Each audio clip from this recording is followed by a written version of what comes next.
if that hasn't caused it to kick up in 2 years, I think I'm pretty safe to bottle it. And so far, I've never had anything that I've had in the carboy that long ever kick up. The one time I did have something kick up severely was the very first mead I ever had, and I think that was only quiet for about 3 months before I bottled it. And obviously, I did not let enough of the yeast settle out, and it did have, I think it was 1.015 or something like that for residual sugar. And that's pretty substantial, sure. Oh yeah, it was definitely substantial, and I'd used DC 1118, and it was only about 15%. So yeah, there was plenty of wiggle room left for it, but the specific gravity hadn't changed in 3 months, so I figured I was safe. Keeping in mind this was my very first batch of mead, and I lost about 2/3 of a bottle on the kitchen floor when the cork popped, and that was after I knew that it was fizzy. And I also lost 2/3 of another bottle on the kitchen table, the kitchen carpet, across the kitchen floor, all over myself, all over the chair, and everything between me and the kitchen sink when I popped it open. But the thing is, it didn't happen when I popped it open. They looked still until you touched them with something. Yeah. So what I was using was the nucleation. Effect. Yeah. Yeah. Exactly. And that's very much what it was reminiscent of. And because I knew this batch had gone fizzy, what I was doing was I was using a sanitized wooden chopstick to go in and, just defizz them. And then I was putting saran wrap over them, and I was going to just defizz them until they finally stopped. And then I was just going to recork them. And, I did 2 bottles like that. And then the third one, I touch it with the chopstick and boosh everywhere. Oh, my gosh. Yeah, so every, even within a batch, you're not necessarily guaranteed to have consistent stabilization if you don't chemically treat the whole batch at the same time. And even so, if you do, another thing that I've noticed, because the one thing that I almost never ever stabilize, even though there is residual sugar, is Joe's Ancient Orange, and any of the variations that I have come up with on that theme. And that's because bread yeast tends to be pretty honest about when it taps out. But even that said, I still, out of about the 40 or 50 batches of that I've done, I've had 2 that just got a little bit fizzy in the bottle. But again, I usually leave those a little bit longer. Yeah, you reminded me there are a couple of more points that we probably should make here, and that is go ahead, then. The chemicals that are used for the chemical stabilization, potassium metabisulfite. There's another metabisulfite that used to be almost as commonly sold as potassium, and that's the sodium variety. The sulfur dioxide produced by either one is essentially the same, but it's in general better to use the potassium rather than the sodium because you end up with residual sodium that is not as good for people as a little bit of residual potassium. They tell you not to use too much salt on your food for similar reasons. You don't want to have too much sodium metabisulfite in your mead. And in fact, at higher doses, potassium metabisulfite, once it's sensible, which means once you can perceive it, essentially you perceive the free sulfur dioxide as sort of like a reminiscent of the smell of a burnt match. But you will, with the sodium metabisulfite at a high enough dose, you get sort of a salty flavor in the mead too, and that's really pretty unpleasant. Now we're talking about way overdosing over what's generally regarded as effective for killing off your yeast. Generally, for most meads that finish in a pH range of, say, 3.4 to 3.6, if you add 50 to 60 parts per million of free sulfite, that translates into the right amount of molecular sulfite to have the anti-yeast activity. You don't really start smelling or tasting the metabisulfite until you're up over the 120 to 130 parts per million threshold. So you really have to have screwed up if you're smelling sulfite gas coming off of or sulfite gas coming off of your mead. You way overdosed with your metabisulfite in that case. Unless you happen to be a super taster. Well, yeah, but it's arguable whether super tasters can perceive it much lower than that. That's fair. Some claim to be able to, but it's a judgment call. I don't know that anybody's done any double-blind tests in meads to see if it's an issue.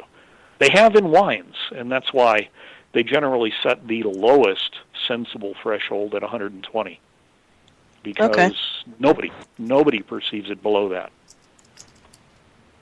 Now, on with respect to the sorbate,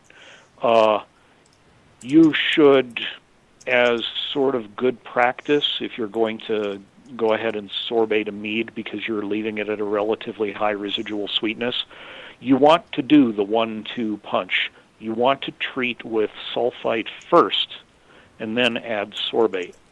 And the reason behind that is that there are other microbes, not yeasts. There are malolactic bacteria that are present in the environment, and sometimes if you're trying for a malolactic fermentation, you might actually augment the malolactic bacteria that are present by adding some more to your must.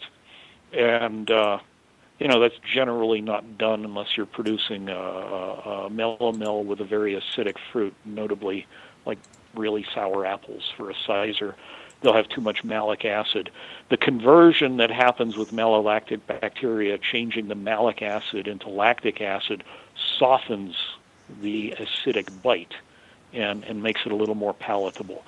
But, and this is a big but, this is a proviso that everybody needs to be aware of, if you have active malolactic bacteria in your mead and you sorbate without sulfiting first, those malolactic bacteria love to eat sorbate. It does not have the same birth control mechanism that inhibits yeast. In fact, those bacteria go after the sorbate. They produce another organic chemical as a byproduct that is commonly referred to as geraniol. And in low doses, the smell of geraniol reminds you of old semi-rotten geranium flowers. In higher doses, it smells more like the stuff that comes off of citronella candles. And you can never get rid of that. That chemical is fully stable in mead, and nothing else breaks it down. So once you've got that geranium stink as part of the aroma profile of your mead, it isn't going to go away. So the bottom line is, if you're ever going to use sorbate, make sure you have used sulfite first. And add your sorbate within about 48 hours of sulfiting. Some people say to put them both in at the same time. I generally wait a day or two because the rate of evolution. That's basically sulfite is somewhat volatile in the mead. Part of it will be bound to other chemicals in the mead. Part of it will be left behind as molecular SO2, and part of it will just come out of solution as sulfite gas. And but anyway, it happens slow enough that if you're adding your sorbate within about 48 hours, there's still residual sulfite action. So even if you inadvertently introduce some malolactic bacteria during the addition of the sorbate, you're not going to cause yourself problems. So, like I said, I refer to it as the 1-2 punch. The first punch is hit it with sulfite. Second punch is follow it up with a sorbate. And then you've effectively KO'd the yeast and everything else that could cause you problems. Okay. Yeah, typically I don't bother with the sorbate unless it's a sweeter mead that mead or wine that I want to keep around for a while, but not in the carboy. So unless I've had a reason, like I've had a couple where I've had something go a little bit funky, so I've sulfited the hell out of it, and then because I sulfited it, I may have stopped fermentation where it was not naturally stopping, so I'll sorbate that as well. One thing I have found is just about every time I have put my Campton tablets into a must, I have had airlock activity for about a week. Now, I assumed it was just because it's producing gas that is escaping from the must, but because I originally I'd suspected that it was because it was degassing and there was still some residual carbon dioxide still in the must. But typically, according to what I have read, the degassing should be done even if you don't stir it around much within a couple of months. And I've had airlock activity on like a wine that has been sitting in a carboy for a year. So I always figured it was just because it's one of the gases. It is producing enough of a gas that sometimes it comes out the airlock. Yeah, and that's certainly possible. I can't say with certainty because I've only seen what you're talking about once, and that was in that squirrely, my attempt at making, basically a paleo mead using a recipe that I derived from, that Jiahu province, China, chemical assay of an old drinking vessel. And I tried to recreate as close as possible what we thought was in that original mix. And I dropped some sulfite in there, and it's like, oh, did I start fermentation again? That doesn't make any sense. But it just kept bubbling. And I don't know if it's if it's just the SO2 coming out of solution, or if there's another chemical process at work here. But I think it's a chemical process. I don't believe it's a biological process. I think all the yeast are gone at that point. Yeah, I didn't figure it was I never had any change in the specific gravity when I did that, so I assumed it was a chemical thing, not a bio thing. Yeah. I just wanted to put that out there in case other people get that and wonder why the hell my mead started up when I just put the stabilizer in it. It's probably just the chemical thing. Because, of course, that was my first thought the first time I did it, because originally I was of the group that didn't want to put chemicals in their mead, because I do actually have a couple of friends who are very sensitive to sulfites. As much as most people say people aren't actually sensitive to sulfites, I do have a friend who goes into anaphylactic shock at a salad bar these days. So there are far fewer sensitive people than people who claim to be sensitive. Generally, people say, oh, I'm sensitive to sulfites because every time I drink a wine that's been sulfited, I get a headache. Well, no, that's not what we're talking about here. I have honestly had the opposite reaction. I have had less hangover activity with stabilized wines than unstabilized. Then again, I've always been the weird one. I haven't tracked my hangovers to that extent, so I don't know. If I drink too much, I don't feel too good the next day. That's the closest correlation I can do, sulfited or not. But yes, those people who are truly sensitive, who are truly allergic, the reaction is as severe as a reaction that sensitive individuals have to peanut products. You could die. So if you're feeling like you can't breathe and you could die, get hold of an EpiPen and avoid sulfites. If it's anything less than that, it's probably Benadryl. Not an allergy. Yeah.